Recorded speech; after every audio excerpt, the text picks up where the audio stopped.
¿Qué tal? Muy buenos días. Pues gracias a Dios, nuevamente Dios concediéndome el placer de poder compartir su palabra. Créeme que para mí es un verdadero placer hacerlo. Yo sé que hay gente que preferirá escuchar otras cosas, ver otros videos ahí en su teléfono, computadora, y gente que esperaría aplausos, porque eso es lo que demanda el orgullo, ¿verdad? Pero lo único que salva es la verdad. Y ahorita lo cantábamos en la alabanza. Eh, Sin embargo, yo preguntaría, ¿estamos preparados para recibir la verdad? La verdad es perfecta. La palabra de Dios es perfecta, que convierte el alma. Pero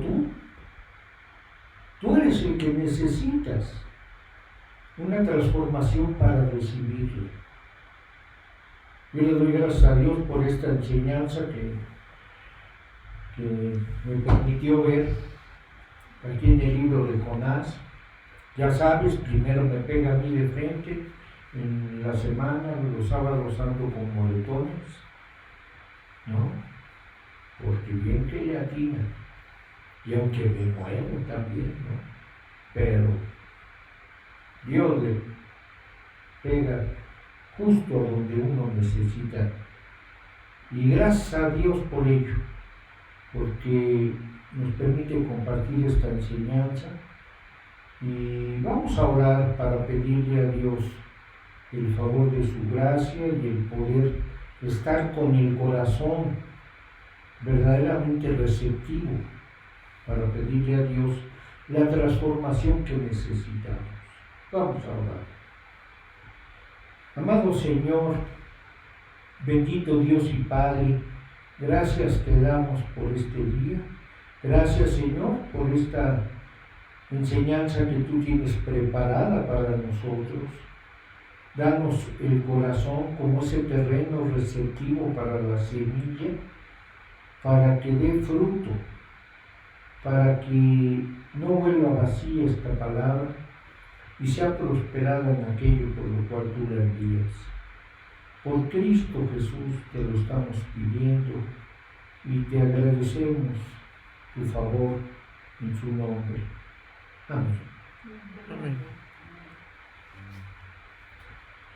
Bueno, pues los invito a abrir sus Biblias ahora sí, el capítulo 4 de Jonás, y vamos a leer el capítulo completo.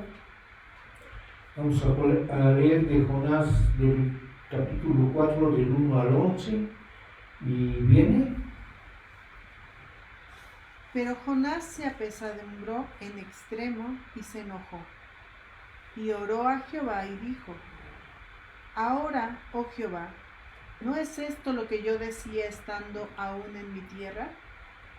Por eso me apresuré a huir a Tarsis, porque sabía yo que tú eres Dios clemente y piadoso, tardo en enojarte, y de grande misericordia, y que te arrepientes del mal.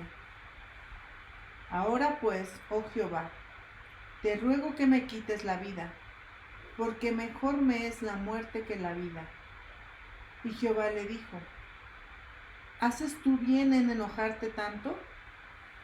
Y salió Jonás de la ciudad, y acampó hacia el oriente de la ciudad, y se hizo allí una enramada, y se sentó debajo de ella a la sombra, hasta ver qué acontecería en la ciudad.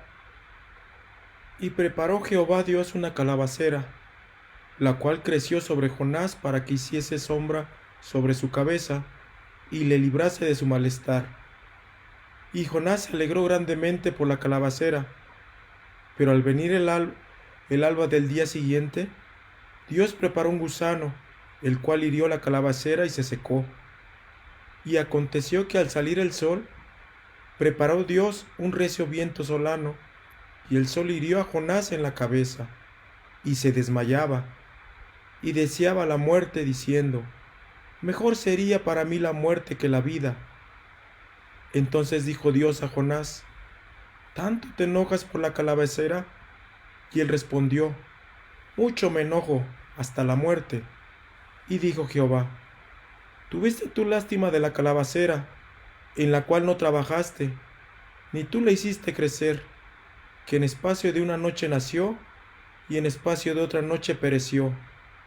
¿Y no tendré yo piedad de Nínive, aquella gran ciudad donde hay más de 120,000 personas, que no saben discernir entre su mano derecha y su mano izquierda, y muchos animales?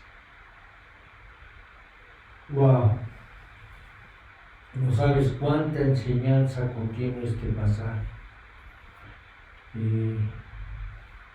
Por eso lo importante es prestar atención palabra por palabra. Dios le dice a Jonás que en la ciudad hay 120,000 almas que no saben discernir entre su mano derecha e izquierda, nada más como ilustración, ¿no? Pero es la forma en la como se referían a los niños. Exacto. Y si en la ciudad había 120,000 niños, saca cuentas cuántos adultos. Así la población se estima en un aproximado de más de 1,000,000 de personas. Por eso le llama gran ciudad para ese entonces. Sí. Pero también dice muchos animales. A mí me encanta que también Dios como muestra el cuidado y el amor que tiene por los animales. Y pues hemos estado estudiando la vida de Jonás, su obra, y ahora llegamos a nuestro último capítulo, el capítulo 4. Y la verdad es que el final es el final más sorprendente de todos los libros de la Biblia. Si le dieran un título a todo este capítulo, podrían llamarlo La increíble caída de Jonás. ¡Wow! Y créanme que no es difícil entender la magnitud del milagro que acaba de suceder. Hemos visto en los capítulos 1, 2 y 3 que Jonás fue llamado a predicar. También, ¿no? También. ¿Y qué has hecho? Estás echado, durmiendo, ¿verdad? Sí. Hasta que venga la ballena, ¿no? También. Hemos visto cómo en los capítulos 1, 2 y 3 Jonás fue llamado por Dios originalmente para ir a Nínive, la capital de Siria, a predicarles o avisarles que Dios iba a destruir en 40 días la ciudad si no se arrepentían. Llamar al pueblo a dejar sus malos caminos, y al principio Jonás huye, no le hace caso a Dios, agarra para otro lado. Luego Dios lo persigue, lo recupera y entonces va. Y en el capítulo 3 Jonás predica y hay un gran avivamiento como respuesta a su mensaje. Veíamos hace 8 días que hacen caso a la advertencia de Jonás y se apartaron de su maldad. Ahora, ustedes y yo podríamos imaginarnos en la actualidad sucediendo una misión así. O sea, Asiria, tú sabes, es el nombre antiguo de la hoy Irak. ¿Sí? Uh-huh. Y te das cuenta lo que Jonás tuvo que hacer. O sea, a la capital musulmana, pararse en el Zócalo y decir, el Dios de Israel los va a destruir a todos ustedes, ¿te lo puedes imaginar? Él les pide que recapaciten de sus caminos. ¿Y qué misión? De hecho eran pueblos enemigos, eran los principales enemigos de Israel. ¿Qué misión? Hoy en día no duraría mucho un judío haciendo esto, ¿verdad? No. ¿Cómo crees? No pueden salir de su colonia. La única diferencia entre entonces y ahora es que entonces Asiria era el poder mundial militar. ¿Sí? Sí. El poder reinante del mundo. Eso era así. El azote de las naciones. Hoy en día es un problema militar, pero de otra índole, ¿verdad? Sí. Así que a eso fue llamado Jonás. Y cuando lo hizo, y la gente empezó a reaccionar al mensaje, y dijeron, Jonás, tienes razón. Nuestra maldad, nuestra crueldad, porque eran terribles, ya lo comentábamos. Era un pueblo que había ganado esa mala fama, y nomás oían el nombre de los asirios y espérate, no quiero ni oírlo. Ok, nos arrepentimos de nuestra opresión y nos vamos a apartar de todo eso. Y luego leemos que Jonás, ante esa reacción favorable a su mensaje, él se enojó. Tú dices, ¿qué? ¿Tú esperarías que esa fuera la respuesta de Jonás?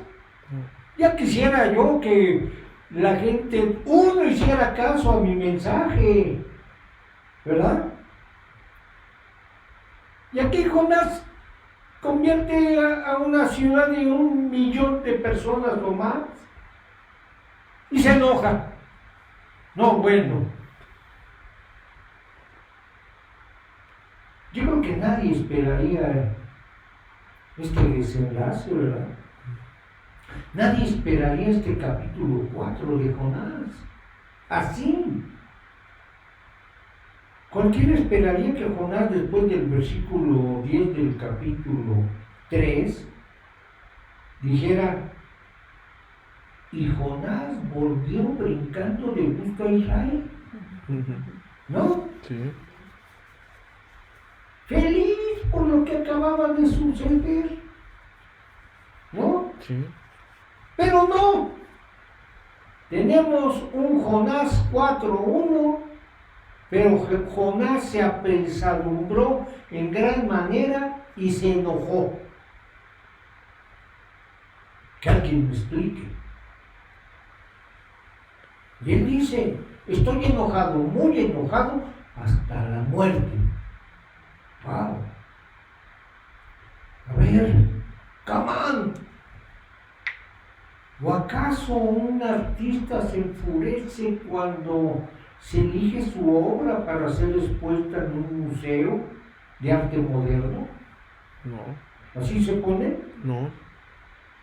¿O un músico se enfurece cuando lo invitan a dar un concierto en Bellas Artes? Bueno, porque un predicador se enfurecería en respuesta a su predicación, en respuesta favorable a su predicación. Ha logrado apartar a toda una sociedad de la maldad, de la violencia, para volverla al Dios vivo? La respuesta es algo que, créanme, tú y yo vamos a tener que desentrañar hoy y probablemente 2 domingos más. Porque la respuesta tiene que ver con el amor de Dios. Todo el capítulo 4 trata sobre el amor de Dios. De hecho, esto es por lo que Jonás está tan enojado. Normalmente cuando tú y yo nos enojamos con alguien, cuando tú te enojas con alguien, es por algo malo que hizo. Sí. ¿No es cierto? Sí. Oye, quedaste de hacer esto y no lo hiciste. Oye, no me has pagado. O me ofendiste en esto y lo otro, ¿no? Es por cosas que o se hacen mal o cosas buenas no se hicieron. ¿De acuerdo? Sí. En cambio, observa lo que Jonás dice. Él dice: ahora Jehová, por eso me apresuré a huir a Tarsis. No lo entiendo. ¿Tú sí? O sea, cualquier profeta ya hubiera querido esa respuesta de más de 1 millón de convertidos. Sí. Y este hombre se enoja hasta la muerte. Y todavía se justifica y dice: por eso precisamente me fui para Tarsis. Bueno, no llegó. Y ve lo que le echa en cara a Dios. Porque yo sabía que tú eres un Dios clemente y piadoso, tardo en enojarte y grande en misericordia. Dice: Dios, no entiendo cómo funciona tu amor. Qué lindo, Jonás, ¿verdad? ¿Tú sí entiendes el amor de Dios? Él dice: no lo capto. Simplemente la forma como tú amas no tiene sentido para mí. No lo entiendo, no lo capto. Y Dios se propone en este capítulo enseñarle a Jonás y a nosotros cómo opera el amor de Dios. Así que todo el capítulo trata acerca de este increíble amor. Pablo le dice a los efesios: ustedes tienen que aprender a conocer la anchura, la longitud, la profundidad y la altura del amor de Dios. O sea, es no solo tan grande, sino en tantas dimensiones que no lo conoces, no lo entiendes. Es algo que al creyente le vuela el entendimiento. Y la increíble caída de Jonás se debe a un malentendido acerca del amor de Dios. Él no entiende, tampoco, ¿verdad? Tú y yo, las pequeñas y grandes caídas de nuestra vida, bien pueden tener la misma causa. Por lo tanto, necesitamos detenernos a ver cómo es el amor de Dios. Hoy hablaremos de las lecciones sobre el amor de Dios, pero verán, Jonás aquí está luchando con lo indiscriminado del amor de Dios. Jonás lucha con el hecho de que Jonás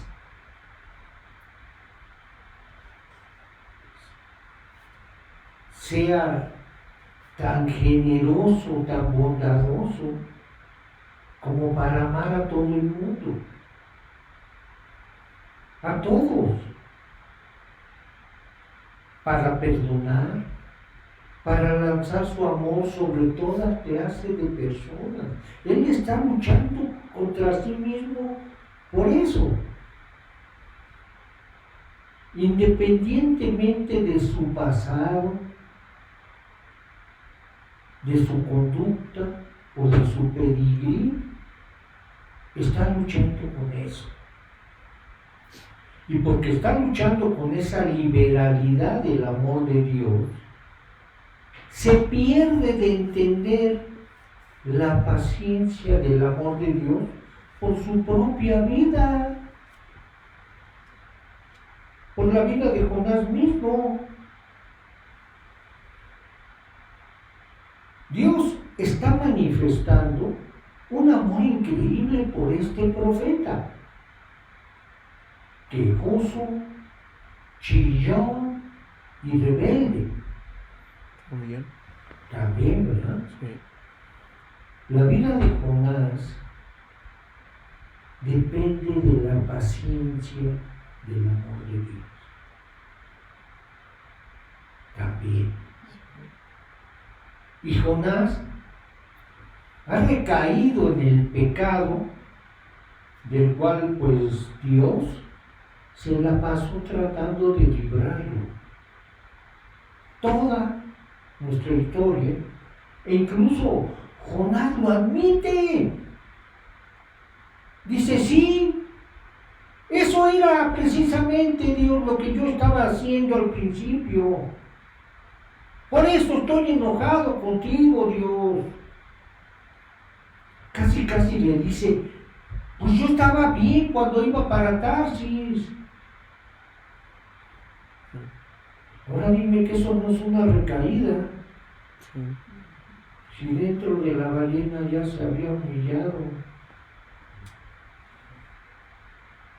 había convencido a Dios de dejarlo con vida, ¿verdad? A Jonás. También. Al otro rencor, ahora vuelve a caer directamente en su propio pecado.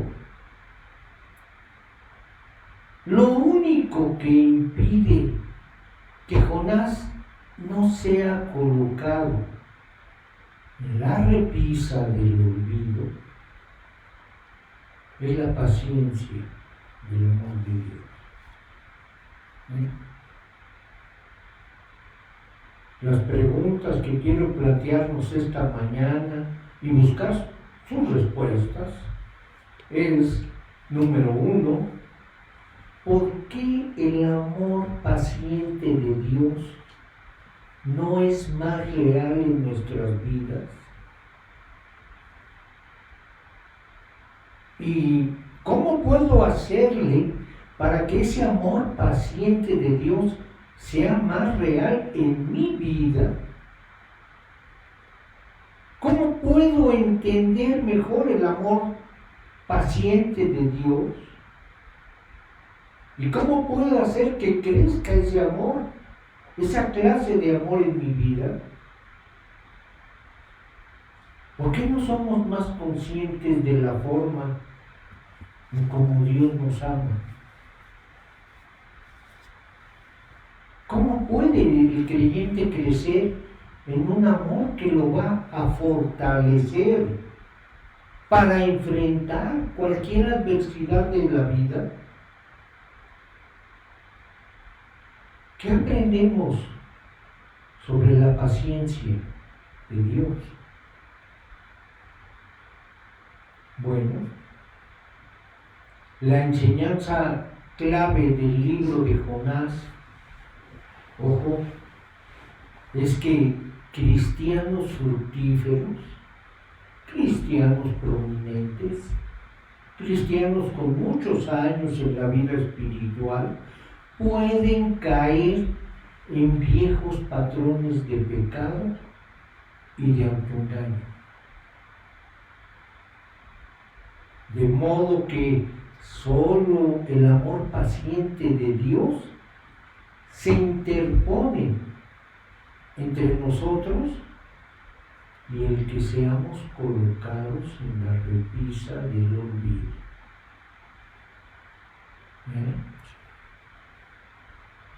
El amor paciente de Dios es tal que Dios a sus hijos siempre nos intentará traer de vuelta a Él. A todos. ¡Wow! Tú puedes ser muy necio en pecar y Dios no va a desistir en dejarte de buscar. Por eso bien digo que cualquier otro Dios ya nos hubiera votado.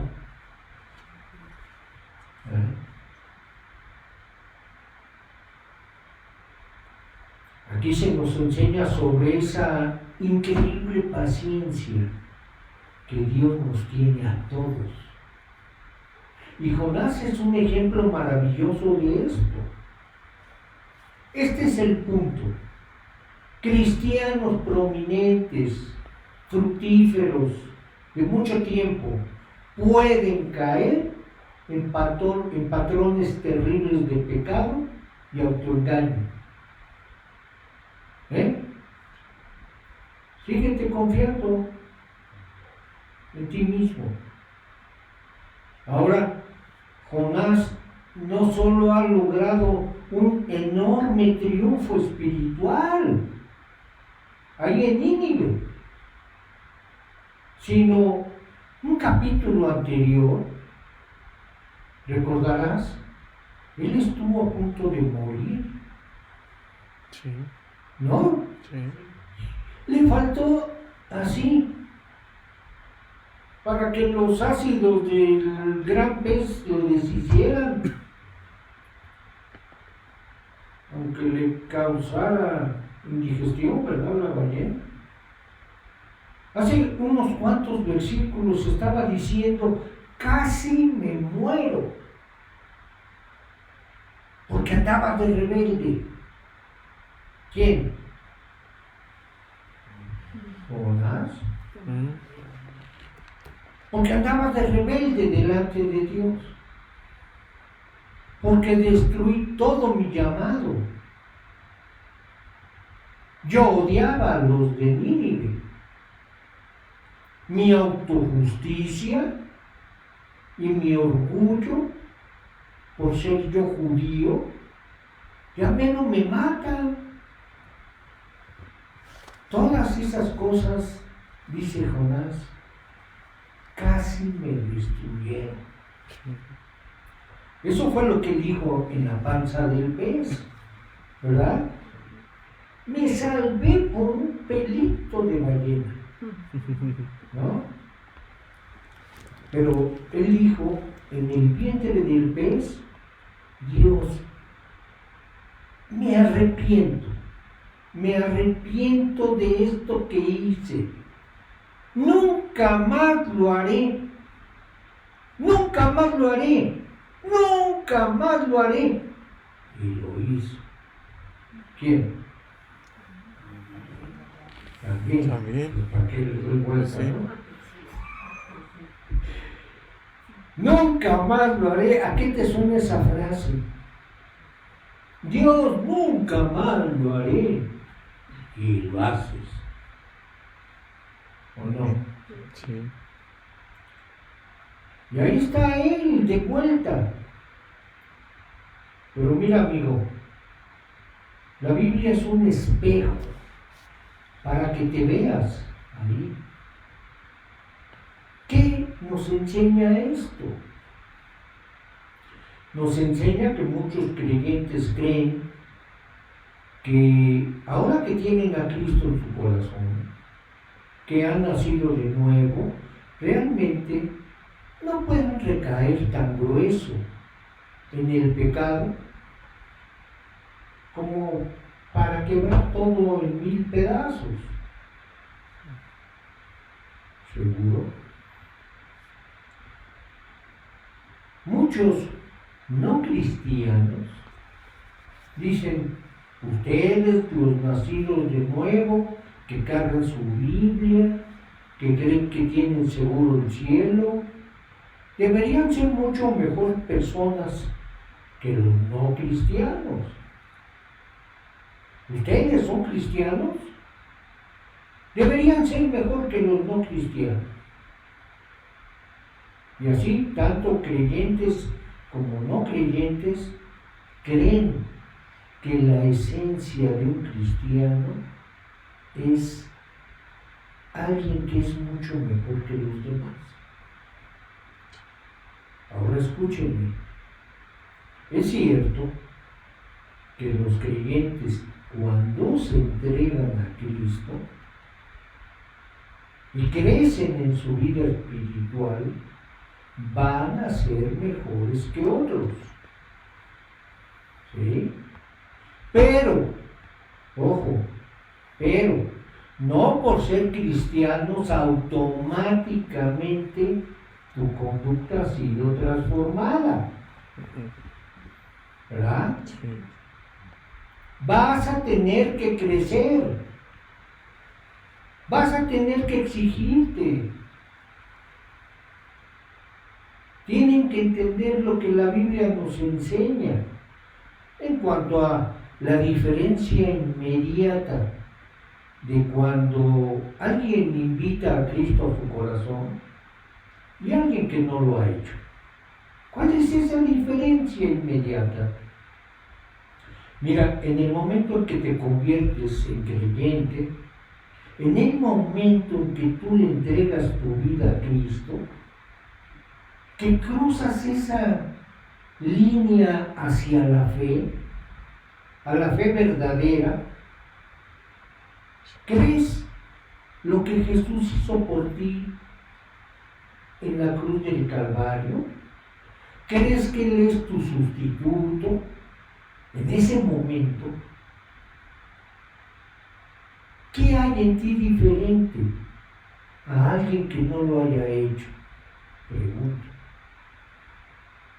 ¿Qué es? Bueno, aquí está, y te voy a mencionar dos cosas principalmente. Número uno, los creyentes al comienzo no son más fuertes que otras personas. No lo son, excepto en un área, excepto en una cosa. Un verdadero creyente, alguien que aceptó a Cristo como el Señor de su vida, por eso pon mucha atención, un verdadero creyente son lo verdaderamente fuertes como para admitir su debilidad. Son lo suficientemente fuertes como para admitir su debilidad delante de Dios. Por eso cuando yo veo un creyente jactancioso, digo, creyente jactancioso igual a debilidad, a incredulidad.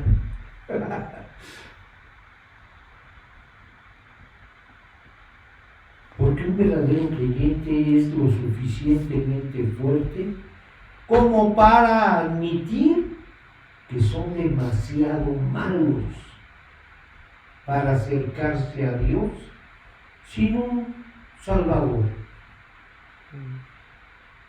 Son suficientemente fuertes para admitir que son demasiado incompetentes para dirigir sus propias vidas. Sin embargo, cuando ves al creyente, yo solito puedo, yo no pregunto, yo lo hago como quiero. ¿Vale? Tú sigues viendo al mismo incrédulo, nada más ya se puso otra etiqueta, Sí. pero es el mismo, no hay diferencia. El orgullo no le ha permitido humillarse ante Dios y reconocer que es totalmente débil para poder agradar a Dios.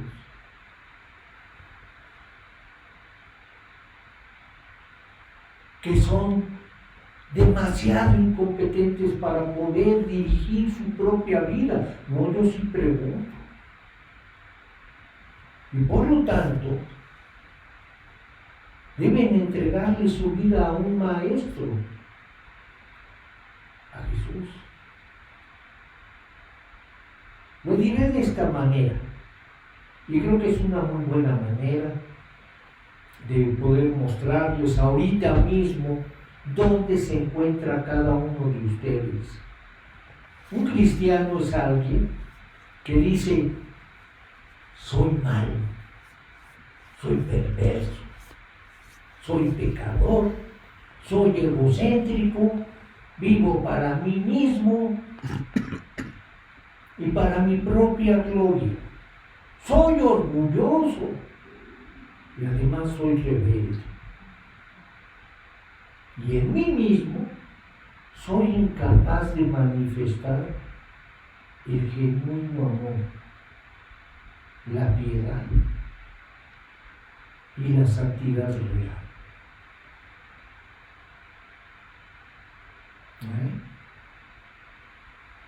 ¿Qué piensas de esta afirmación? ¿Que no es bueno para tu autoestima?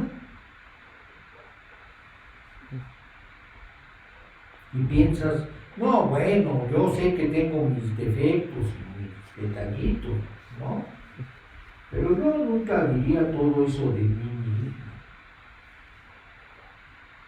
¿Sabes por qué? Porque te falta la fuerza para admitir la verdad sobre tu propia debilidad. Te falta precisamente lo que Dios, a través de su Espíritu, empieza a producir en los verdaderos creyentes. Te falta la única fortaleza que los creyentes deben tener sobre cualquier otra persona: ser lo suficientemente fuertes para admitir lo débil que somos.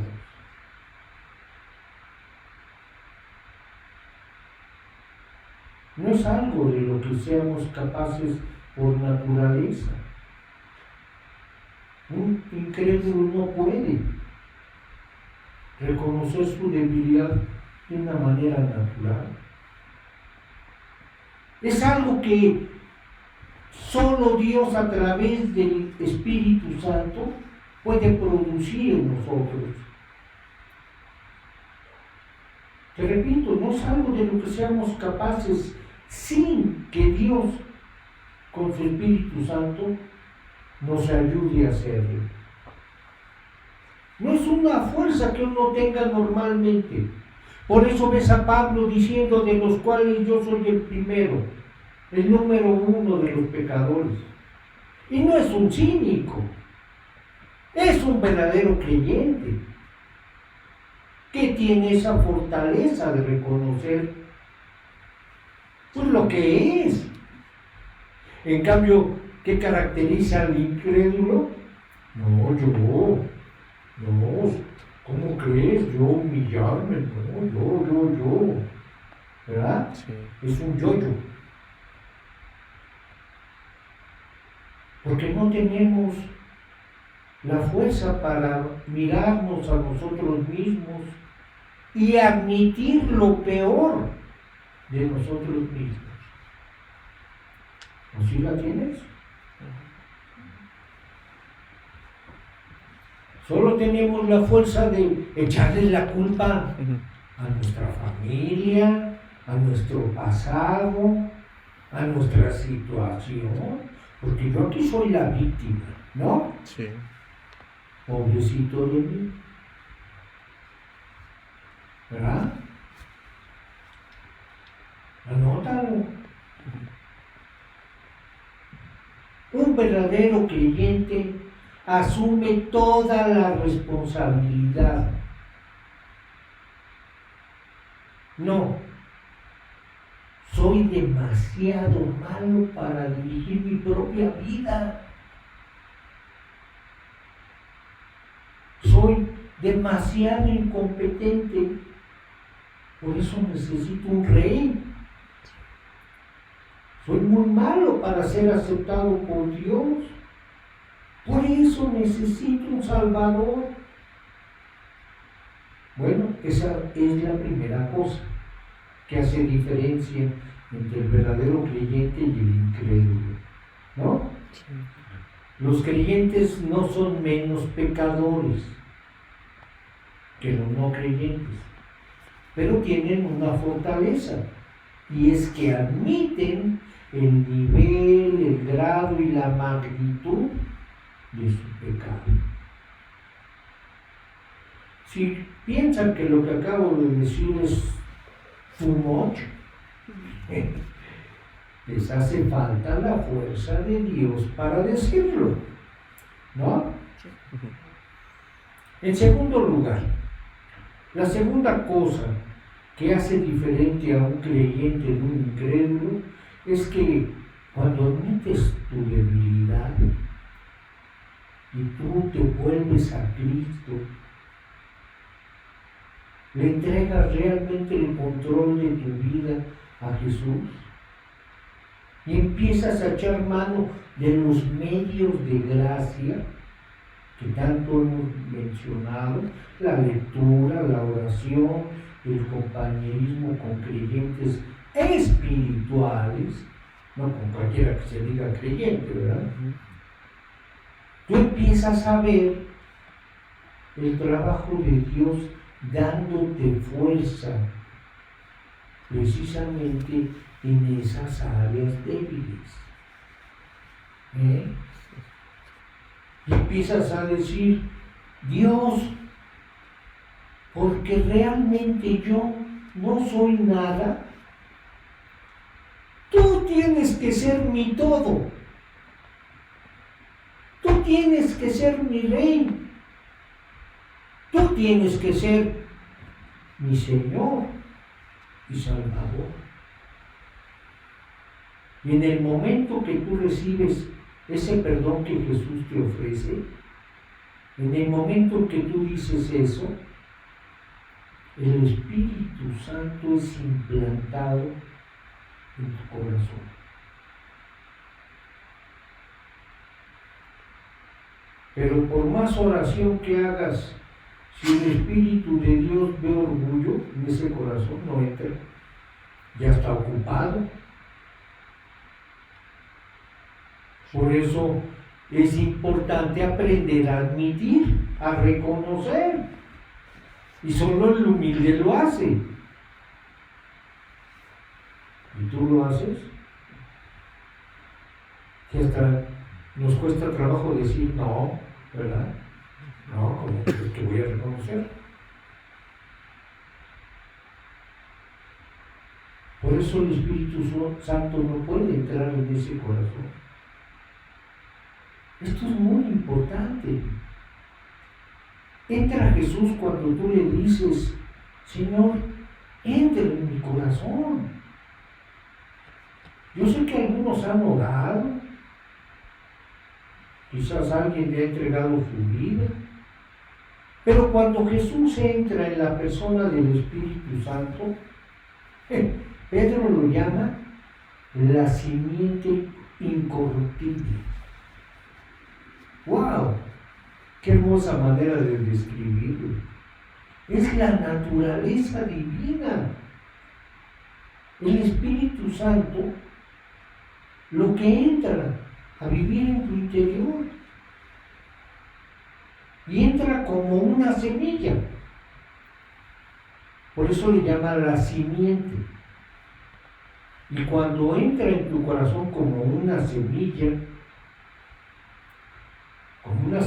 está plantada ahí para que crezca, para que dé fruto. para que cambie tu corazón y tu vida. Ese es el fruto. Si tu vida no cambia, no entró la semilla. ¿Captas? Sí. No entró el Espíritu Santo. ¿Ya cambió tu vida? O me volteé para otro lado.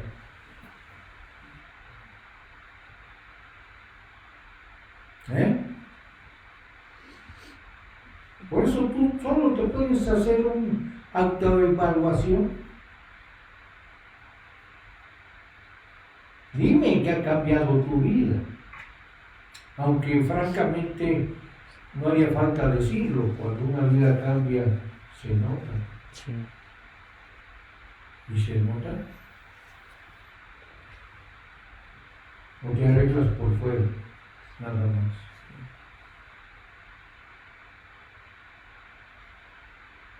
Acuérdate cómo Jesús le dijo a los fariseos: ustedes lavan el vaso por fuera, no por dentro.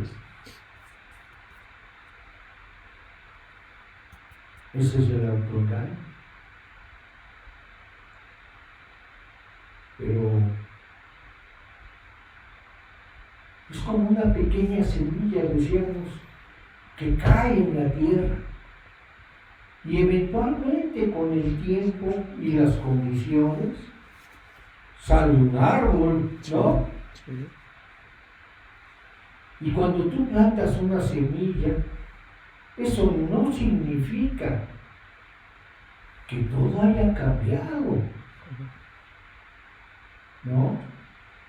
Hay un sentido legal, vamos, incluso virtual, en que eres completamente nuevo ante los ojos de Dios, cuando tú realmente te conviertes. De modo que si alguno está a Cristo, nueva criatura es. Pero yo pregunto, ¿eres realmente nuevo? ¿Eres realmente nuevo en la medida en que tú dejas tu voluntad en las manos del Señor? ¿Y tú crees que alguien orgulloso sabe entregar su voluntad? No. Digo, pregunto. Una ocurrencia, ¿no? ¿No te has dado cuenta que es lo más difícil de entregar? ¿Por qué crees que Dios nos puso ejercicios en el mundo para aprender a someternos?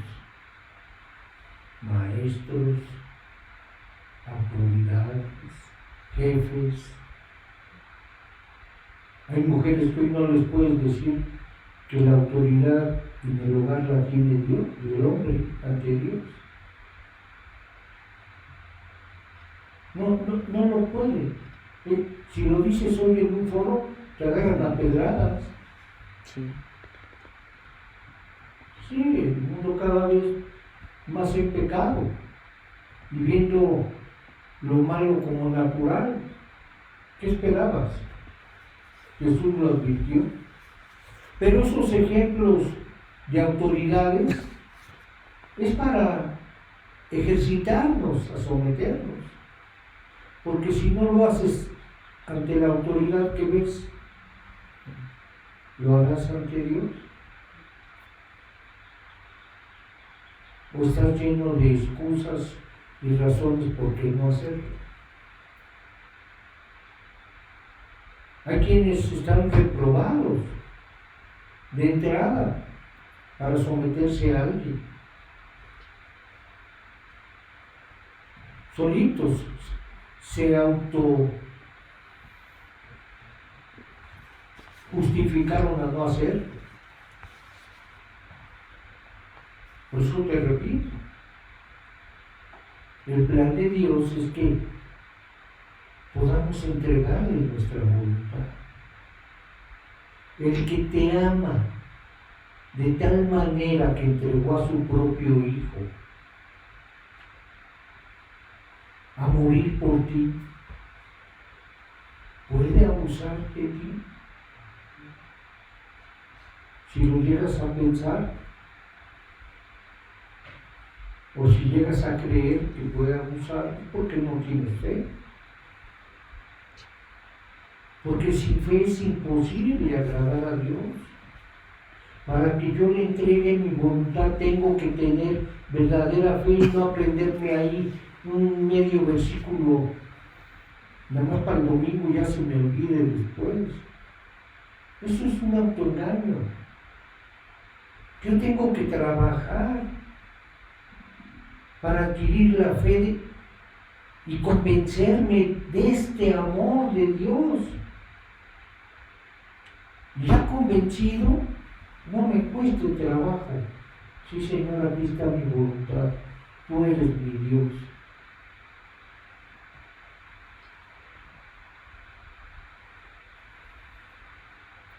Por eso entra como semilla. Pero ¿cómo está ese terreno de tu corazón?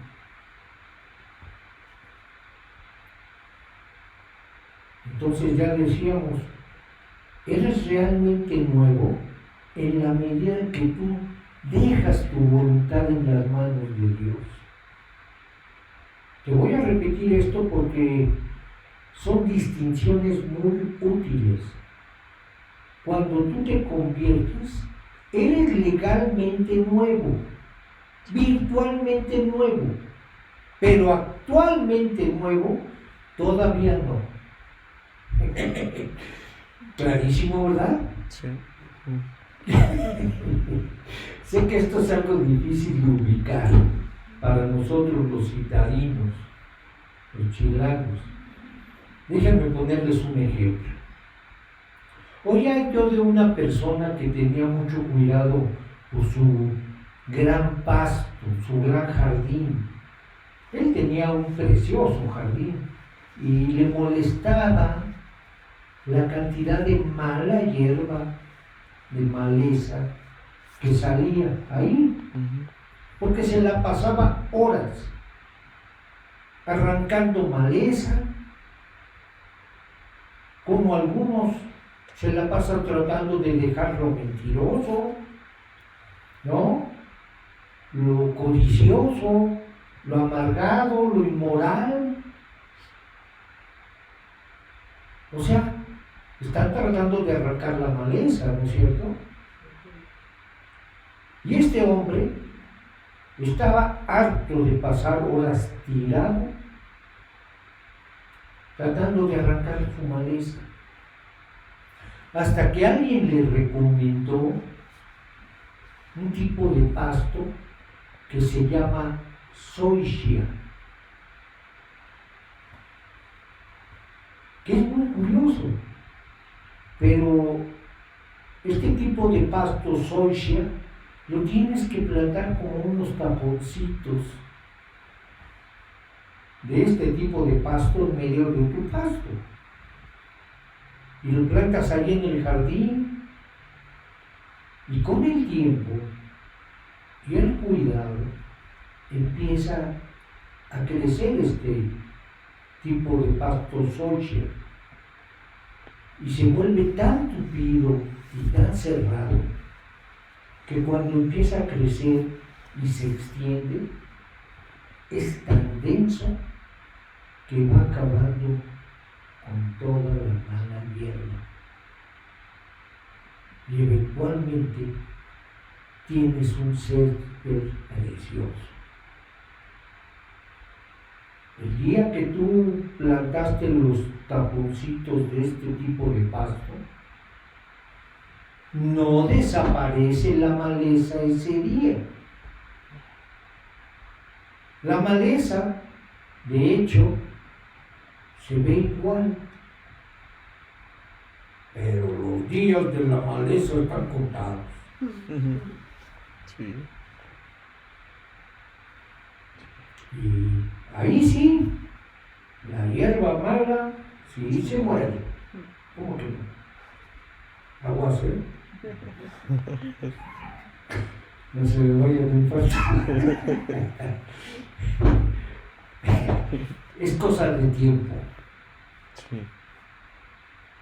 Pero vive bajo sentencia de muerte esa maleza. Y el día en que el Espíritu de Dios es plantado en tu corazón, es como plantar esos taponcitos de este tipo de pasto. Ese día el pecado ya no puede condenarte. Ojo, no se me duerman, capten la diferencia. El pecado ya no puede condenarte. El poder condenatorio del pecado se ha ido. No es fácil de entender esto, por eso, atención. Has sido perdonado por Dios. Tus pecados ya no pueden mandarte al infierno. Si recibiste a Jesucristo como el Señor y le entregaste tu voluntad a Dios. Porque ahora eres un hijo de Dios. Ya no es un asunto judicial entre un juez y un culpable. Eso es en el caso del incrédulo. Cuando tú pecas, ahora como creyente, es un asunto entre papá y su hijo. Muy diferente, ¿no?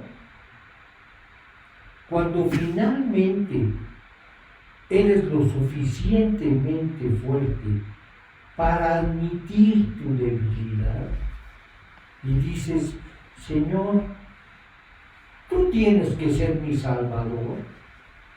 Ese día Dios quita la barrera entre tú y Él. Y eres adoptado en la familia de Dios. Tus pecados son perdonados. Y el pecado ya no tiene poder condenatorio. Pero sí tiene, ojo, el poder actual para tropezar tu vida espiritual. ¿Captas? O sea, ya no tiene efecto eterno, pero sí tiene efecto en lo actual. ¿Captas? Sí. ¿Crees que esos viejos patrones de enojo, amargura, resentimiento, orgullo desaparecen de la noche a la mañana cuando invitas a Cristo? Cuando siembras los taponcitos de soya, no se quita la maleza ese día, ¿verdad? No. No, pero sí están bajo sentencia de muerte esas áreas de tu vida.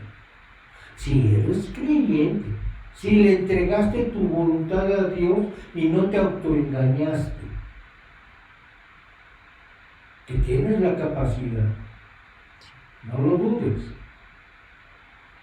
Tú solo debes de evaluarte si has sido honesto ante Dios. Y cuando Dios me dijo, Jorge, engañoso es el corazón y perverso más que todas las cosas, yo digo, ay Dios, ese soy yo. Y como si no soy honesto, Dios, puedo creer, puedo calificarme, si no soy honesto. ¿Y tú sí? Entonces ya decíamos, esas áreas no desaparecen de la noche a la mañana, pero están bajo sentencia de muerte. ¿Ok? Ahí siguen. Ahí siguen. Porque tendrás que crecer en obediencia y en la gracia de Dios. El poder condenatorio del pecado se ha ido para siempre. Pero el poder práctico del pecado en tu vida sigue presente. Hay que trabajar. Y por lo tanto, claro, el que recibe a Cristo como Señor, no se engañe el que no lo ha hecho. Sí. Y por lo tanto puede estallar en un momento dado, porque ahí está todavía latente ese pecado. No sé si ustedes sepan, pero hasta el animalito más lindo que conozcas cuando está herido de muerte, se puede volver tremendamente agresivo. ¿Te has fijado? Sí. El día en que el Espíritu Santo entró a tu vida, heriste de muerte a tu enojo, a tu miedo, a tu egoísmo. Las heriste de muerte. Por eso decíamos, están bajo sentencia de muerte. Todas esas cosas que han hecho de tu vida una miseria y que no has podido superar porque dependen de ti mismo, a menudo, en lugar de disminuir inmediatamente, muchas veces hay una reacción que se levanta como ese animalito tan lindo, herido de muerte.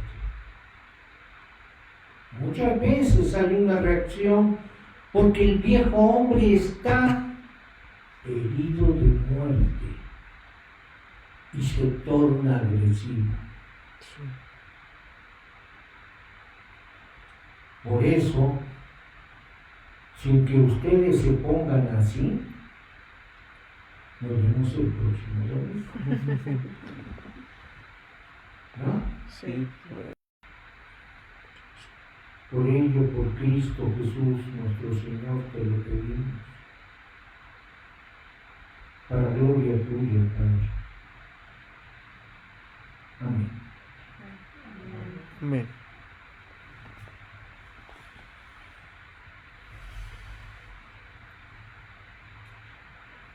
Pues ahí tiene usted. ¡Wow! Qué de cosas en un libro que pensaba ya haber leído, ¿no? Esto nada más para darnos cuenta que no podemos fiarnos de nosotros mismos. Es muy diferente cuando se busca a Dios en verdadera dependencia. Él te deja ver las cosas como son. De otra manera, verás lo que quieres ver. Es una autoridad. Y si Dios quiere, y quiere, nos vemos el próximo domingo. Que Dios los bendiga. Gracias, pastor.